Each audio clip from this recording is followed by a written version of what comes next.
Unmute it.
Minimum saying that way.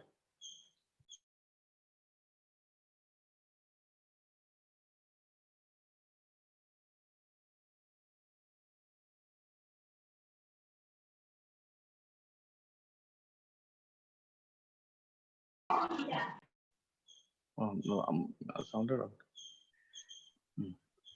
Good afternoon, participants.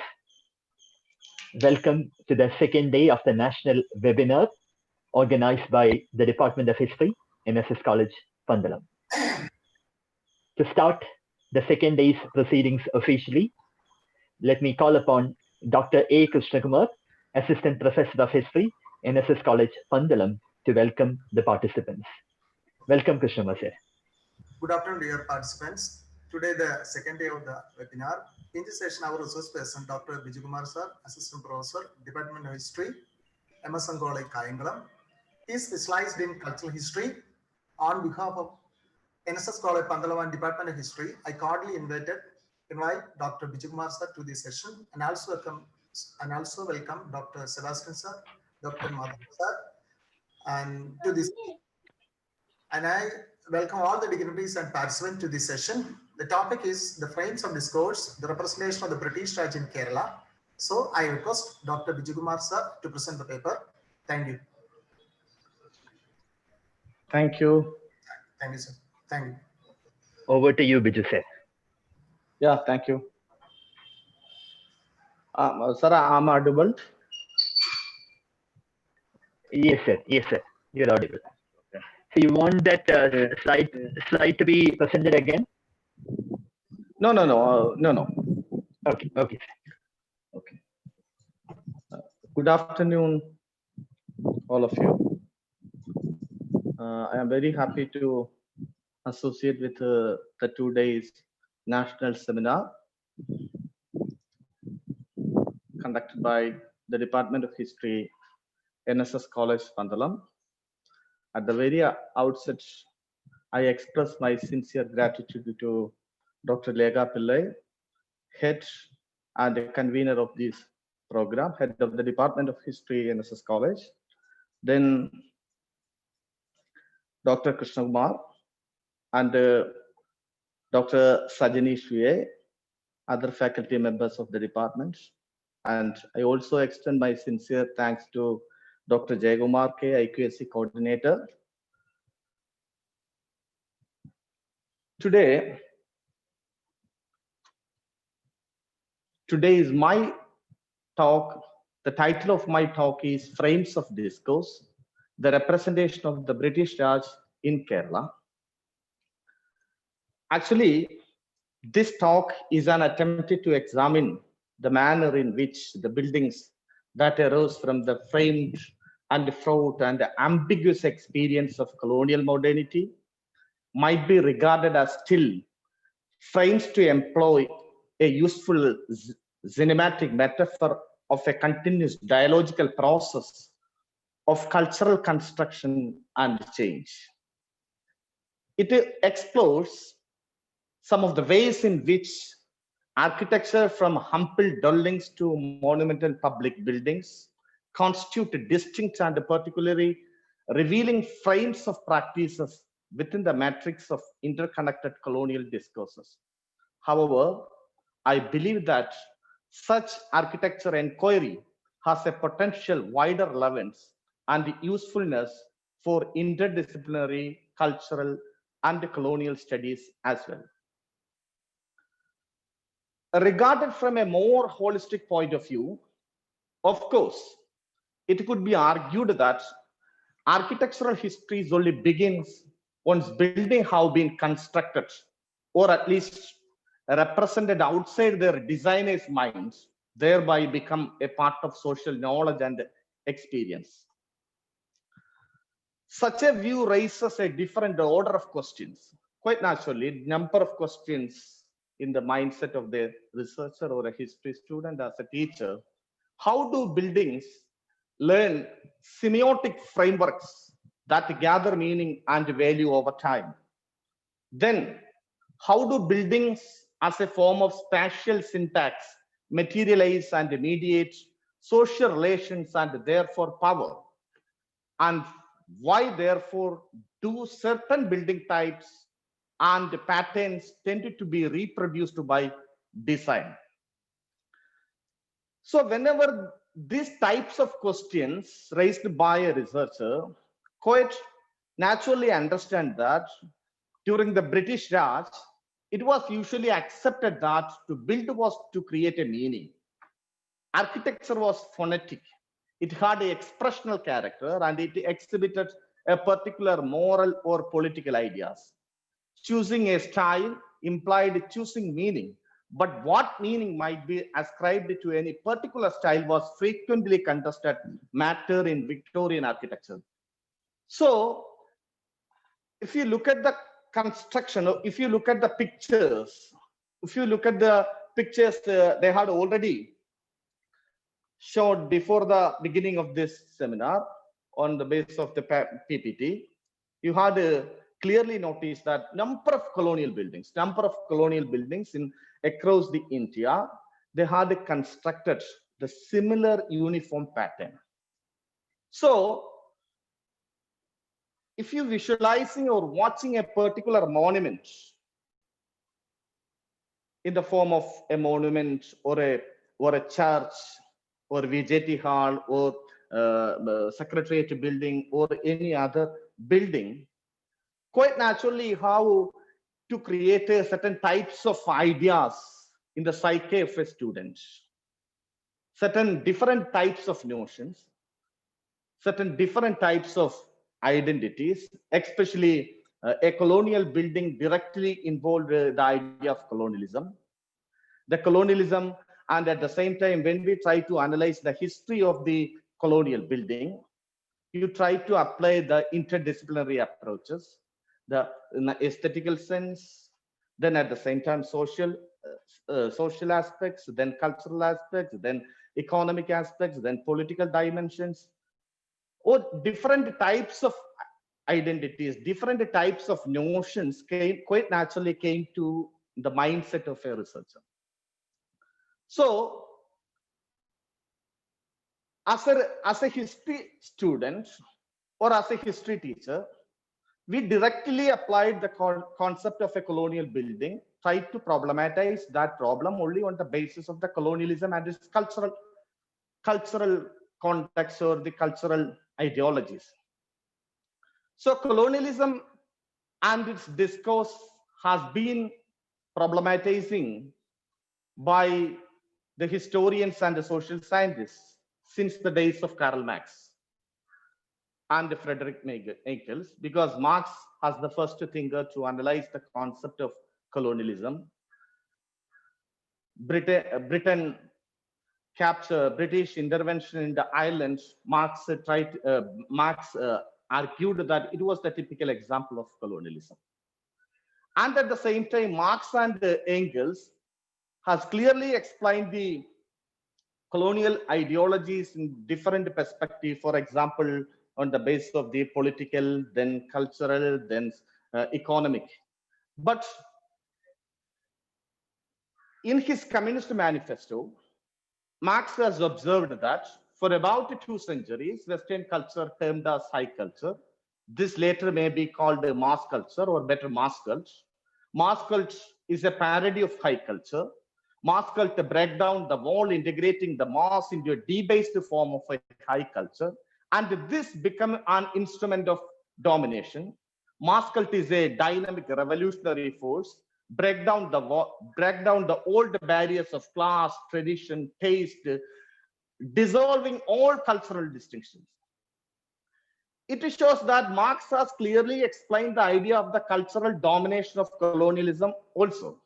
But unfortunately, most of the Marxist and the non-Marxist academicians, instead of focusing the concept of the cultural, they will try to more and more analysis on the basis of the economic and the political dimensions of the issues of colonialism and its impacts on society.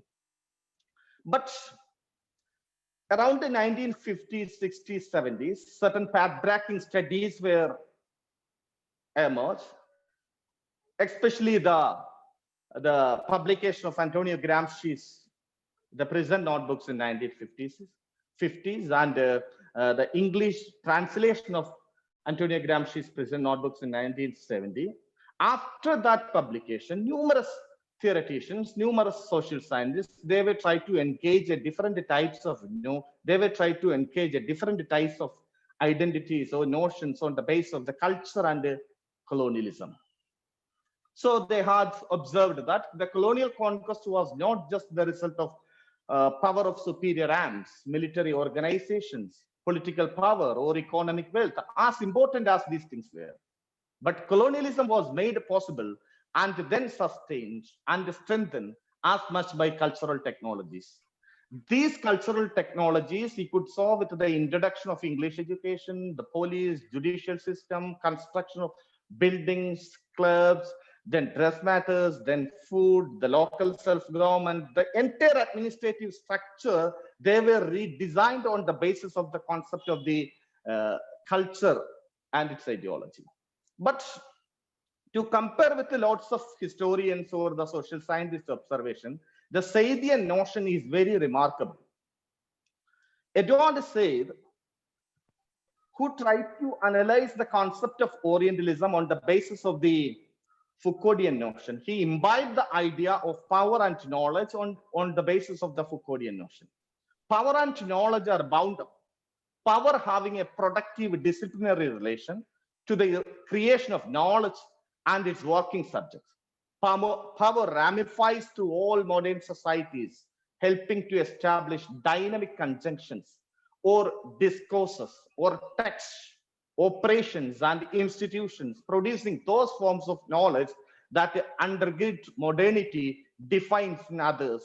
In the case of the health, then the madness, then sexuality, and foresight, Orientalism. But Said added a non-Foucauldian twist on this, arguing that Orientalism was not just some discourses conducted through the invisible apparatus of modernity, but was linked to a homogeneous dominance.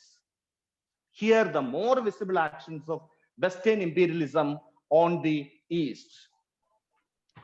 Say another well-known book, Culture and Imperialism, published in 1993, while still barely concerned with the built environment, this offers some interesting ways of conceptualizing the relationship between colonial culture, overtly Orientalist, writing about architecture and other forms of culture. In the Culture and Imperialism, he has tried to adopt Raymond Williams' concept of structures of feelings to argue that imperialism is the defining feature of modern experience, sending its ripples through the culture of the modern West and from there back to empire. Say the assumption in this book that culture is more than a mere accompaniment and in fact plays a key role in imperialism, can be tested out in a new way through architecture, especially if the imperial horizon is refined to the more specific context of economic and the cultural imperialism. So I try to explain how the scholars, they try to reconceptualize the idea of the concept of power. The concept of power in the pre-modern period, in Europe as elsewhere, power was made visible through theatrical displays, especially in the form of processions, progress, royal entries, coronations, funerals, and other rituals that guaranteed the well-being and the continued power of the rulers over the ruled. But after the 18th century, the emergence of modern nations, especially the European states, increasingly made their power visible not only through theatrical rituals, performance, but through certain officializing processes. The officializing procedures in the form of data control by defining and classifying spaces, marking separation between private and public spheres, by recording transactions such as sale of property, by counting and classifying their populations. The way in which they were trying to conceptualize, they were trying to redefine the concept of power in pre-modern to modern concepts. Then one of the greatest theoreticians, he has clearly explained the notion of power, definitely Michel Foucault, through his well-known books, Madness and Civilization, then Discipline and Punish. Okay. Through this book, he arguably viewed that power as an instrument of coercion, and that power is everywhere. Power is everywhere and comes from everywhere. In this sense, is neither an agency nor a structure. Instead, it is a kind of metaphor or regime of truth that pervades society and which is in constant flux and negotiation. Foucault uses the term power knowledge to signify that power is constituted through accepted forms of knowledge, scientific understanding, and truth. So when we try to apply that type of notion, especially power on the basis of the construction of the colonial buildings, we have to clearly understand that there were certain power construction within the mass construction of the colonial public buildings across the globe. The British colonial buildings of Kerala are the cultural product of European history. There is no doubt. And its notion was not domesticated until the beginning of 19th century. Through the construction of colonial buildings, a new type of architectural tradition came to flourish across the colonial regions. These buildings in those regions visually consolidated the relation between the dominant culture and the subordinate culture. Meanwhile, the construction and the establishment of the colonial building was believed not only to enhance the civilization of the public, but also to construct their national and cultural identities itself. The prominent historian Benedict Anderson, in his well-known books, The Imagined Communities, Reflections on the Origin and the Spread of Nationalism,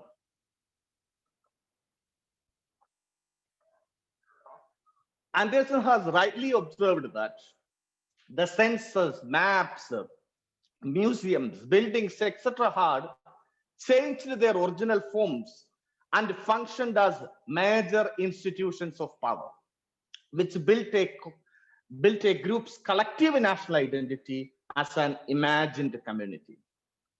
For example, in the case of the third stage of colonialism, the British raised the slogan, "The sun never sets in the British Empire." They raised the slogan, "The sun never sets in the British Empire," on the basis of the representation of the colonial identities across the globe. If you visit Madras, if you visit Calcutta, if you visit Delhi, or if you visit Africa, if you visit Australia, or any other places, you can understand that the representation of the colonial structures in public buildings, in private buildings, etc., etc., the way in which they established, they cemented their identities in different ways.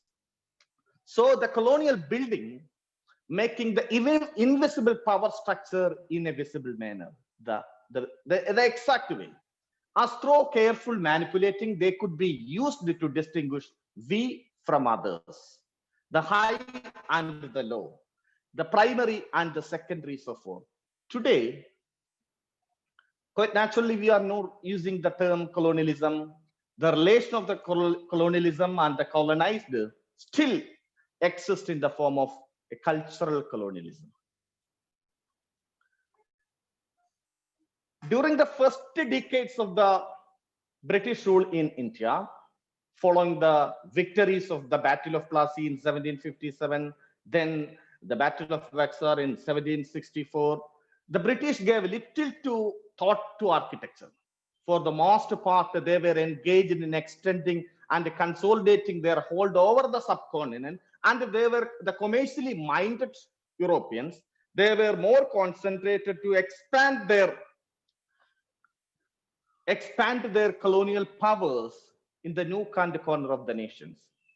Hence, certain presidencies' capitals, for example, Madras, then Bombay, then Calcutta, were alone during the early years of British rule, adorned the buildings of some certain architectural distinction. Each had its core a massive fort, the seat of colonial government, then mercantile offices, civic buildings, then clubs, then churches, and these types of constructions were built during the early phase of the colonial rule, especially in the courtyard or in the premises of their forts. But till 1813, they followed these types of policies. But the strategic change happened after 1813. In 1813, the famous Charter Act was passed. The Charter Act gave permission to the European capitalist class, evangelicals, and the Christian missionaries to come over the land. So a large number of capitalist class come over the land, and they were engaged in different types of enterprises, for example, banking, then then the certain other types of capitalist ideologies also, banking sector, then the expansion of colonialism, the colonialism expansion to the forest regions, numerous types of new businesses were started, that the teak plantation, the tea plantation, the etc. etc. Numerous types of colonial expansion you can find after the passing of the Charter Act of 1830. Then at the same time, another important reason for the spread of the colonial public building structure in the form of the Treaty of Paris of 1814. And after the Treaty of Paris of 1814, Britain secured a global domination at the end of Napoleonic Wars, especially the Waterloo Battle of 1815. The British, they were realized that they were the masters of the world. So when they realized they were the masters of the world, they were tried to constructed numerous types of, they were trying to interfere the cultural and other types of interference in these colonial regions. So a central public works department was started in 1854. A decade later, consulting architects were appointed in each of the provinces, and the government set a foot of building programs, military cantonments, civil stations, and railway buildings, then postal and telecommunication offices across the face of India. Numerous public buildings they were constructed. Then in 1857, the revolt was happened. After the revolt, the turning point was happened in the history of modern India, because the power was transformed. The Indian affairs were under the control of the British Parliament as well as the British Queen. Through the Queen's proclamation of 1858, India was under the control of the Queen. The Queen became the Emperor of India. For the official engagements, she had appointed Viceroy. And at the same time, through the Act of 1858, the power of India was transferred into the hands of the British Parliament. For the Parliament appointed a Secretary of State for India. In this way, the power was transferred. So at the same time, in the post-mutiny reconstruction of the Britain as an imperial power, adopted the policy of new imperialism. They adopted the policy of new imperialism. First, it took up in India in the 1860s and 1870s. The capstone of Disraeli's famous proclamation in 1877 of Queen Victoria as Empress of India. This act, nevertheless, that one defined and inaugurated Britain's self-conscious presentation of itself an imperial power. So establishing the Britain as an imperial power, or Queen became the imperial head of all the princes and other states of India. They had conducted the imperial darbars. The darbars in 1877 for Queen Victoria, then 1903, the Edward VIII, then 1911, George V. So through this process, the effective imperial rule required not only troops, but an expressive symbols of knowledge and power. They ruled the land on the basis of the knowledge and power. Throughout the late 19th century, the British wanted to comprehend and thus to control the peoples and their past. Among the bureaucratic apparatus through which the Britain administered its colonial empire, certain institutions frames you can find after that process. For example, the Public Works Department, and then the Archaeological Survey of India framed some of the most characteristic and instrumental practices of the colonial building world. The significance of such institutional frameworks has long been acknowledged in the work of cultural practices and the social mapping of colonial India. In India, they took shape such institutions as the census. It was first taken on 1872 on national basis. then the Archaeological Survey of India, then the production of each province of detailed gazetters and ethnographic surveys. They were trying to understand the people. So this was also influenced the mass construction of numerous public buildings in nook and corner of the colonial empire. So the public works department, along with the army, the public works department was among the most powerful and extensive instruments of colonial administration and the agency of British India also. As the technical branch of the government, the PWD was almost solely responsible for producing the ubiquitous and the metrics of utilitarian public buildings and infrastructure through which the Indian subcontinent, it was restructured under British rule. Under the banner of PWD, colonial technologies and a growing chorus of architects and allied design professionals who sought the opportunity to build an appropriately representative architecture for British India had come to believe that the adoption of Indian historical styles with their inherent Oriental splendor would impart an appropriate and politically expedient Indian character to British rule. A large number of prominent and well-known educated architects, experts came to India. For example, John Lockwood Kipling, the father of famous Rudyard Kipling, then Sinton Jacob, the chief engineer and the self-styled architect, and F.S. Gross, a definitely independent-minded craft enthusiast in Indian civil service, E.B. Havel, then Robert Chisholm, etc., etc. Numerous prominent architects, experts came to India. With the support of the bureaucratic division, the public works department to develop a modern European architecture in India, tailored appropriately to Britain's evolving imperial criteria.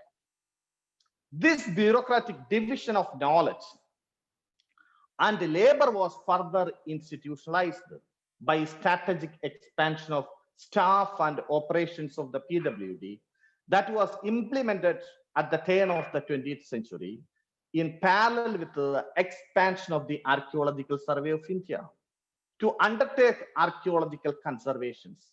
Although the PWD was already an extensive organization responsible for the design and the construction of most of the buildings and the infrastructure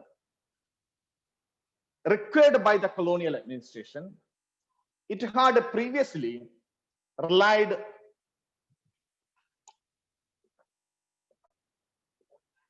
exclusively on engineers for its designs. But what was happened at the beginning of the 20th century? In 1901, Queen Victoria, who died, a new cadre of professionally qualified architects were introduced into full-time salaried employment, mandated with new public buildings that would accommodate the institutions of a modern state, whilst representing the authority and the confidence of a global empire that had come to regard in its rule in India as legitimate and permanent relationship of inequitable relationships. Then at the same time, what was done by the public works department, on the other side, the Archaeological Survey of India also played an important role to understand the peculiarity of the architectural tradition of India. The Archaeological Survey of India was established in 1862, was another institutional agency played an important role to promote the colonial building traditions. The ASI was one of the battery of the scientific departments of the British Empire or the British government that served to address the anxiety anxiety of the regimes to gain a more systematic and comprehensive knowledge of the culture and behavior of colonial subjects. Directly building on an extending James Ferguson's seminal work, the ASI was established in 1862 with a mandate to survey, document, and catalog, surveying the architectural monuments of Indian antiquity. Then finally, in the process, the range and the character of India's architectural tradition came to be the West. Much of this was the work of James Ferguson's History of Indian and Eastern Architecture. It was published in 1876. And at the same time, in 1865 onwards, consulting architects were appointed in each of the provinces. John Lockwood Kipling was appointed as the professor of sculpture at the Bombay School of Art in 1865.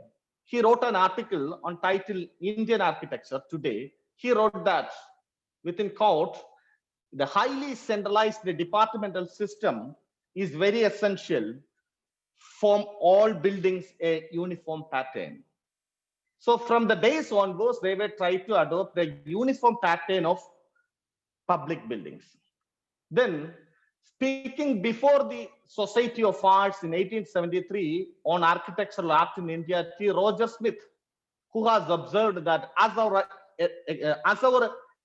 administration exhibits European justice, order, law, energy, and honor, and that in no hesitating or feeble way, so our buildings ought to hold up a high standard of European art. They ought to be European, both as a rallying point for ourselves and as a raising a distinctive symbol of our presence to be held with respect and even with the admiration by the natives of the country. So, in Madras province, after the revolt of 1857, Robert Chisholm, the prominent architect who was appointed as a consulting architect in 1865 to 1881, he head of the School of Madras Art in 1870. So a massive public buildings were constructed. So after the 1857, the British, they were applied the concept of the divide and rule policy. Then at the same time, whenever they constructed the buildings, they were also incorporated the ideology of divide and rule in the construction of the buildings also. For example, in Hindu populated regions, they were constructed the public buildings, certain Hindu elements and the traditional elements were incorporated. For example, in the case of the Trivandrum, you can find that a number of colonial public buildings, but at the same time, the lots of traditional or indigenous elements, they were incorporated. For example, Chisholm, who had the chief architect of the Napier Museum, lots of traditional or the indigenous styles were incorporated. But at the same time, the same person who was also responsible for the construction of the museum at Baroda, the same manner, but at the same time, he had applied a certain, the indigenous and the Muslim styles of tradition, the Indo-Saracenic styles of architecture tradition you can find in the Baroda Museum. So the way in which they were trying to apply the notions of the divide and rule policy in the construction of these types of public buildings also. So Chisholm, under the leadership of Chisholm, numerous public buildings were constructed in Madras provinces, then Trivandrum and other regions were also. Then they were constructed hospitals, then railway, the number of railway public buildings, then telegram offices, etc., numerous public buildings. But whenever they were constructed the prisons or asylums, they were incorporated the idea of panopticon. The panopticon, it's a type of archetypal form of such prisons and asylums as a system of power-based surveillance, where individuals are brought under Foucault calls the eye of power.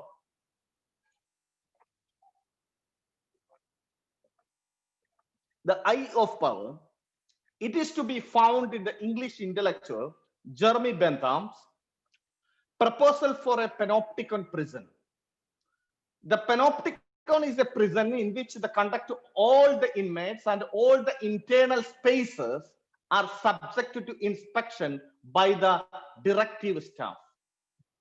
It's a circular structure whose floors are divided into cells arranged in the circumference, which isolates the inmates, and at the center of the structure is an inspection tower, which each of the cells on each of the floors can be observed. The principle is that light comes in through the windows or sills on the circumference of the structure such that each of the cells is backlit, enabling the observed in the tower to see without the being seen. The prisoner doesn't know whether he or she is observed. As a consequence of conduct can be governed 24 hours a day, they were under the surveillance of a British officer or a bureaucratic. Were the British occupation of India to terminate tomorrow, the visible tokens of it would be survived in our canals and our railways, our ports, and our public buildings, or at least the remains of them for centuries to them. So whenever Britain modeled the empire on the basis of the Roman Empire, Britain modeled the empire, they created their empire on the basis of the Roman Empire.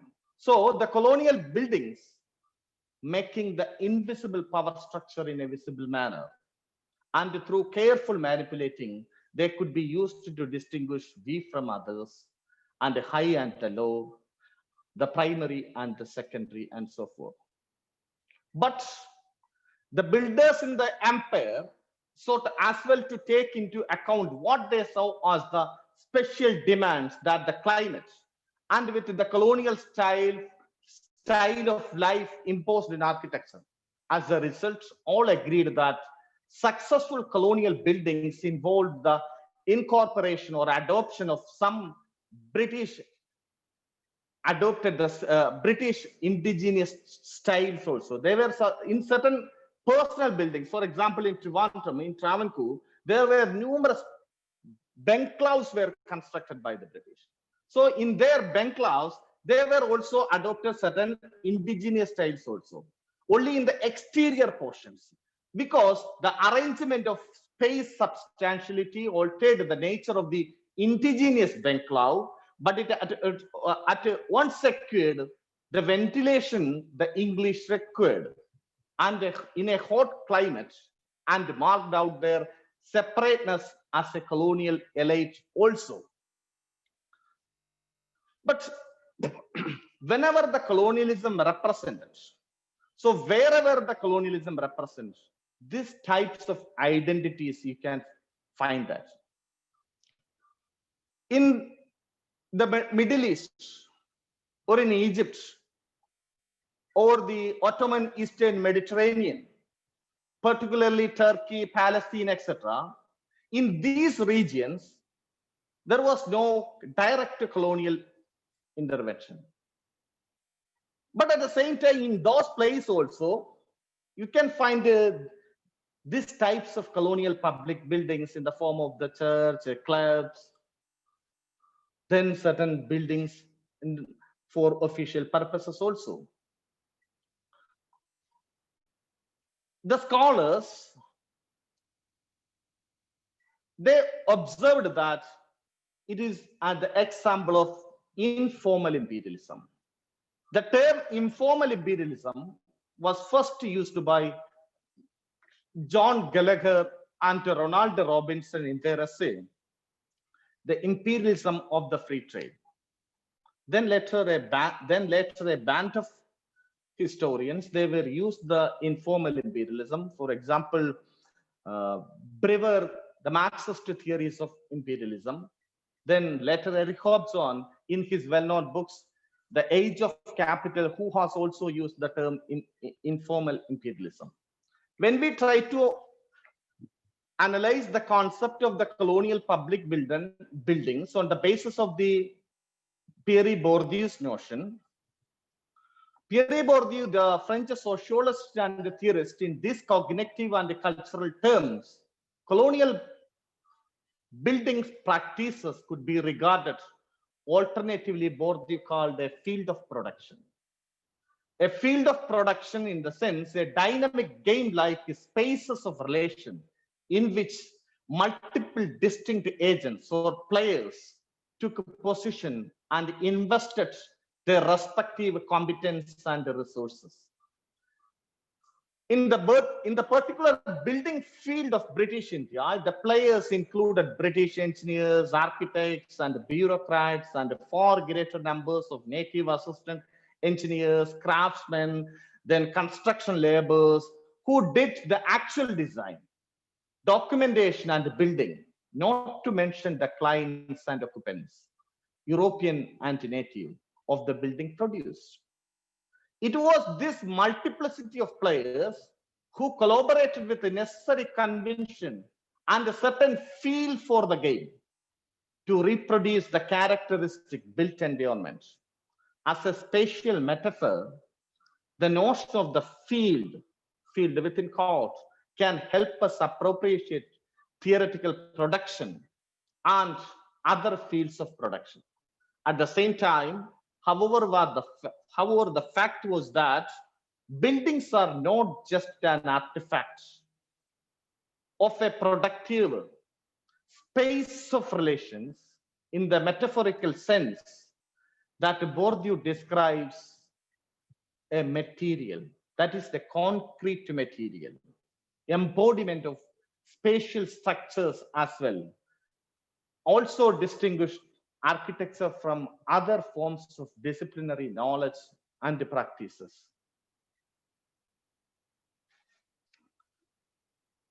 The Italian political theorist Antonio Gramsci elaborated the Marxist thought on the concept of hegemony, proposing that dominant groups maintain power and protect over common class interests, namely with wealth and ownership, through the use of cultural institutions.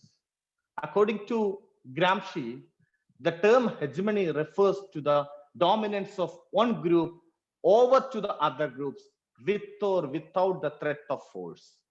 More broadly, cultural perspectives became skewed to favor the dominant group, and consequently, hegemony controls the ways that idea become naturalized in a process that informs notions of common sense. Cultural hegemony also results in the empowerment of certain cultural beliefs, values, and practices to the submersion and partial exclusion of others. Accordingly, cultural institutions such as schools, media, architecture, public buildings, etc., create a compatible version of reality and which favors elite interests, and the colonial buildings are no exception. Building of the colonial era remains as a signpost of strategies envisaged by them consolidating imperial power. They are cultural products of their own times and the source base for the historians for the present times. Thank you. Thank you very much.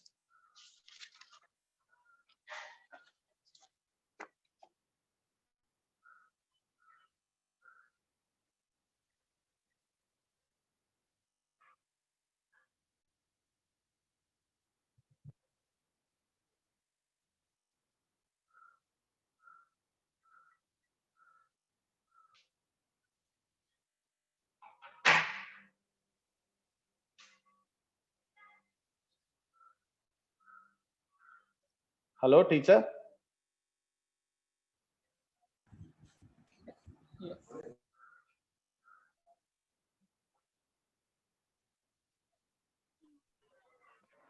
Yes, sir. Yeah.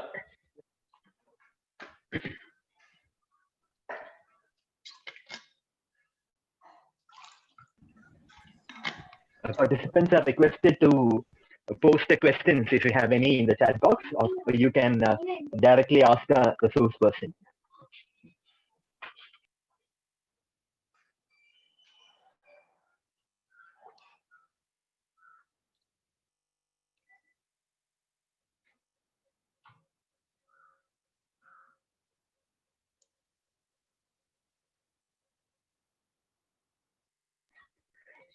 Sir, do you wish to present the slide again? Yeah. The photograph Yeah, definitely. that, yeah. Yeah.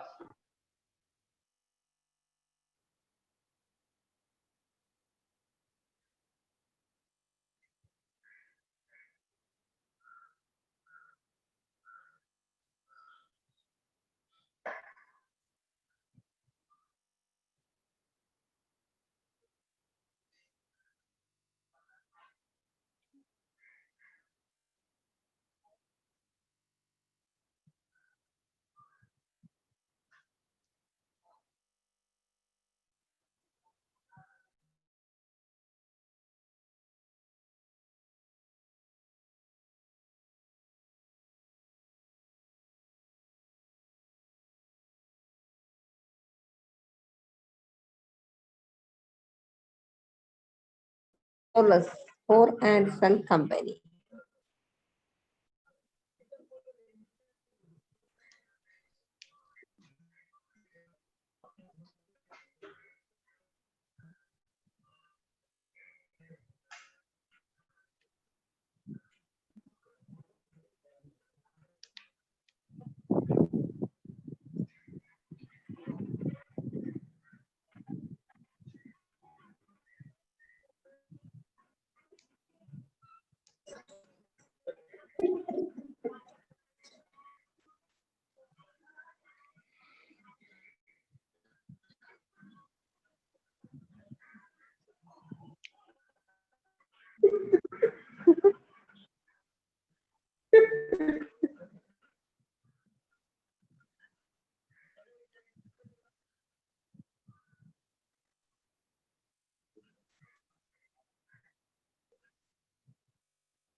But in case you have any questions, please unmute your mic and post the questions to the resource person. Thank you.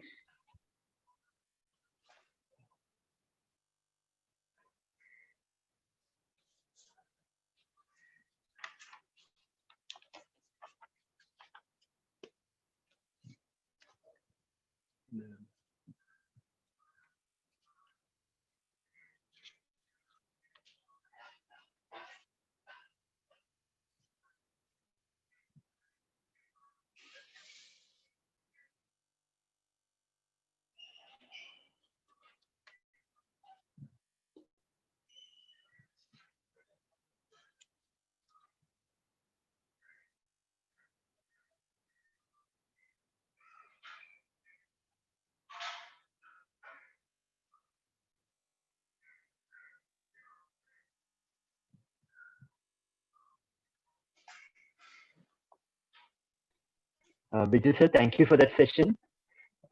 There is no any more questions? Yeah, no sir. Thank you. Sir, yes, sir. Yes. Hello. Yes, Yes, there's a question in the chat box. Yeah. What are the steps taken by the government to preserve these monuments?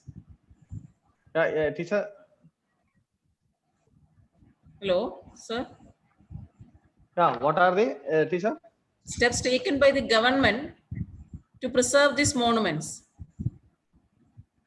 Steps taken by The government government. to preserve these monuments. It's moderns. Only one question. ഇപ്പോൾ ഒരു question ആണ്. Okay. Sir. Okay.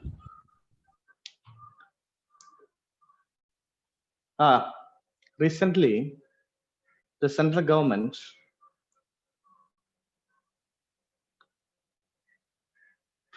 declared that they tried to restructuring the entire Delhi, because the Delhi, as the typical example of the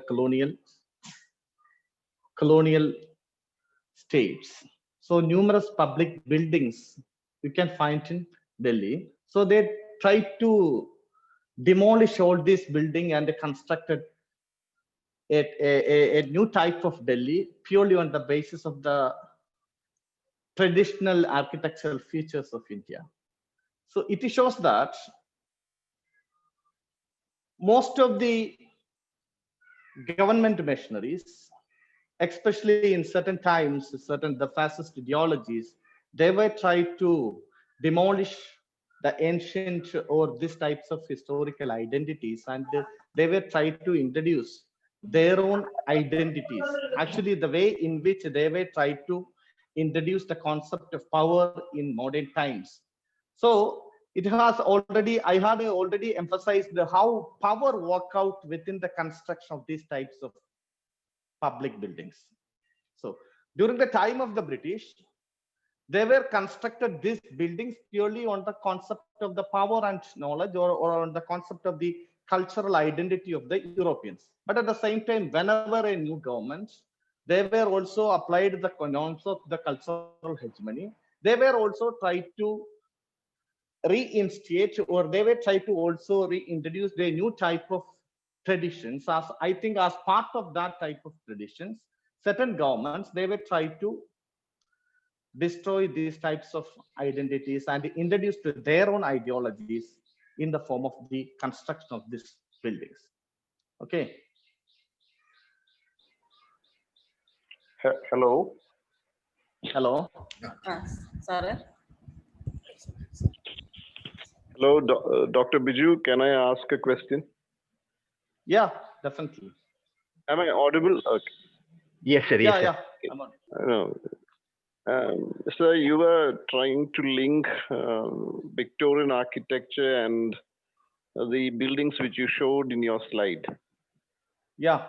Now, what I feel is that we still have not overcome the colonial habit. For example, I was wondering, we embraced the architecture of Laurie Baker.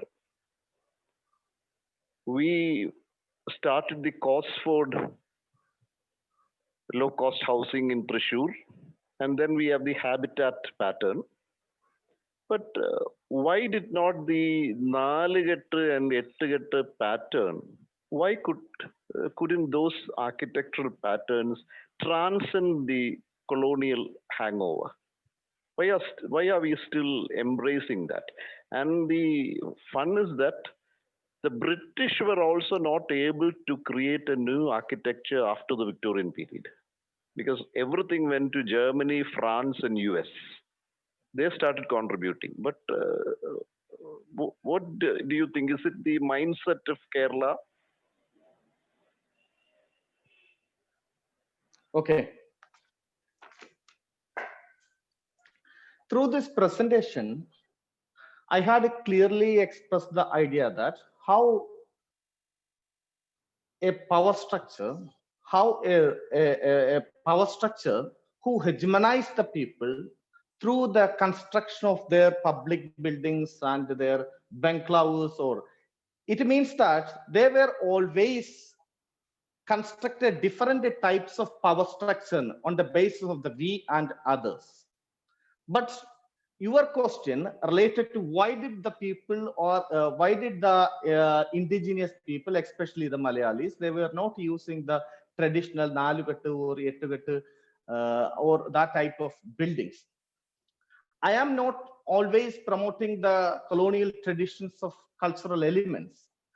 Actually, whenever a new type of power authorities, they came to establish their power through these minds, their different ideologies they were used. For example, after the colonial penetration, we are still using number of colonial identities, language, dress, our judicial system, police system. So the prominent political psychologist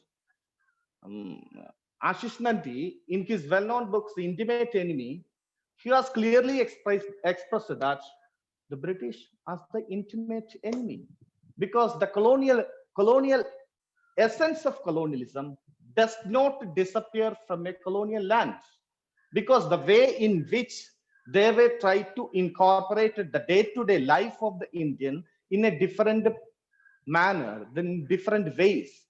So the culture was one of the most important methodology. The culture was one of the most important manner. They ruled the land. So the cultural elements, does not disappear from a colonial land. That is the tradition. That is the problem. Because they ruled the land on the basis of the cultural identities. For example, the local self-government, for judicial reforms, the police reforms, the school pattern system, etc., each and everything. So the prominent historian, Dibesh Chakravarti, in his famous book, Provincializing Europe, he has also clearly emphasized that how each of the regions became the province of Europe, how these identities became similarities. That notions were actually expressed by the historians also. So, my doubt is, see, the biggest contributions of British to architecture was, one is the Gothic and the other is the Victorian. Yes, Gothic. Both types of architecture represent static, the mysterious, and all that. And why is it that our mindscape is not opening up to something different? Why do we say that we cannot get over the colonial hangover? Why can't we embrace other patterns? What do you mean? What kind of pattern you have to embrace? For example, when people speak about the modern architecture, everyone says that modern architecture creates a discourse of experimentation. Whereas postmodern architecture creates a discourse of fluidity. But why are we still not ready to change? Why are we still dependent on the colonial discourse hangover? Yeah, I think nowadays there is no construction of buildings purely on the basis of the colonial manners. Most of the people, they were constructed. They are built their house on the basis of the indigenous styles and indigenous ideas. Numerous Ettukattu, Nalukattu style of houses were constructed by the different people in different regions. Actually, I emphasize the concept that whenever a government machinery, whenever a ruling power, they will try to hegemonize their culture towards the mindset of towards the people. That was the problem.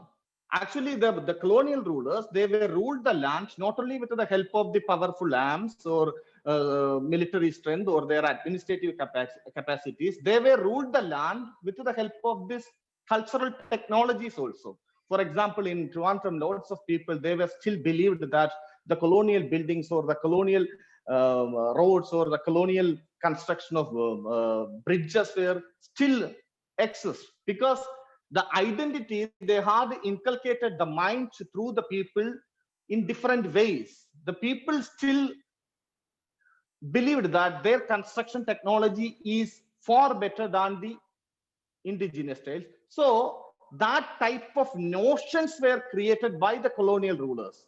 They ruled the land on the basis of that type of notions they constructed. Actually, it's a construction.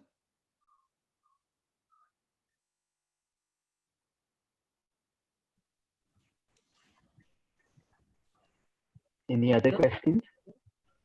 So there is a question in the chat box. What are the impact of cultural changes during colonialism on environment? Yeah, that's very good. Who asked this question, teacher?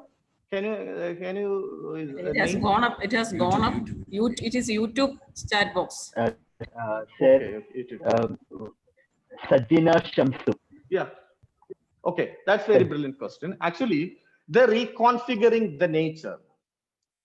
The colonialism, they're reconfiguring the nature. They're reconfiguring the nature in the sense, during the time of colonialism, they construct the buildings in a very higher podium places. For example, in Trivandrum, in the Napier Museum, you just enter into the museum. There are lots of restrictions in front of the museum. There was a big garden. The aesthetic sense of Indians, or the aesthetic sense of the regions, or the aesthetic sense of the native people were redefined on the basis of the colonial notions. For example, the case of Munnar, they are reconfiguring the land on the basis of their ideologies. So the nature was also they're reconfiguring their own identities or their own ideologies. The teak plantation or the tea plantation, that type of plantation crops were designed and constructed by the colonialism in the way in which they were also redefined our nature itself.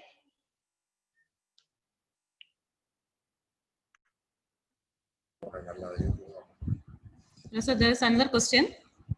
Can you tell something about the materials and techniques used during that time for the construction of buildings? Yeah, they were also used the indigenous methods, and at the same time the technology was purely the European notions, because in numerous public buildings in Kerala, they used the cements. The cements were exported from Europe, and at the same time the timber was very much available material in Travancore regions. So in Travancore, they used the most of the builds, they were constructed with the help of the timber. And at the same time, timber was not used by the subaltern class people. They had no rights to use these timbers. So the large number of timbers, they were used for the construction of these buildings. So on the availability of the natural resources, and at the same time their technical skill were also incorporated for the construction of the buildings.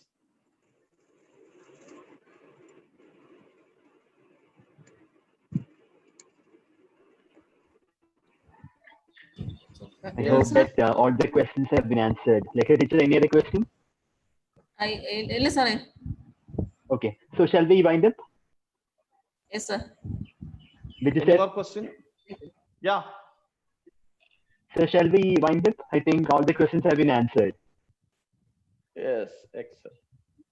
Okay, sir. Okay, sir. So coming towards the end of the session. Thank you very much for the department. Sorry, sir. Thank you very much for the Department of History, NSS College, Pandalam, Dr. Lega teacher, and other faculty members to give me an opportunity to share my certain thoughts with your students and other teachers across the Kerala as well as other states also. Thank you once again, teacher. Thank you, Biju sir. Thank you, participants. Thank you, Harishan sir, for that question. Now, let me welcome Sajneesh sir with a vote of thanks. Welcome, Sajneesh sir.